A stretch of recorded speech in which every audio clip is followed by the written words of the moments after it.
来讲，桃园航空城调整范围，针对这站东龙开发社区的居民是定情讲希望区段征收会当重新来评估。也相关部会表示讲，会尽量协调来达成共识。唔放弃任何机会，摕票务化口号。东龙开业社区一行20名来到桃园航空城范围调整公证甲说明会来定情，因希望东龙开业社区纳入区段征收会当重新再评估，即时进行随时检讨甲安全防灾评估，维护民众骑驾安全甲基本人权。我们是在机场的围墙的旁边而已哦，离那么远，为什么他们都征收？为什么他不征收我们的？来不是说为了我自己，我是为了我子子孙孙。空气污染、噪音污染，我不希望他们过着这种生活。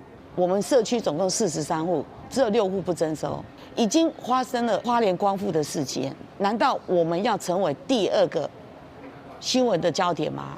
目前桃园机场第3跑道的工程已经开始进行地势屯管的作业，地属社区地面的悬度比周边土地悬度低差不多4.38到9.4公尺。支持征收的民众批评讲，花莲公路乡放山湖的事件，政府早就掌握风险，却无及时处理，这死伤严重无法度挽回。东龙开业即马嘛面对同款的危险性，呼吁政府爱重视。你有一间房子给我们住。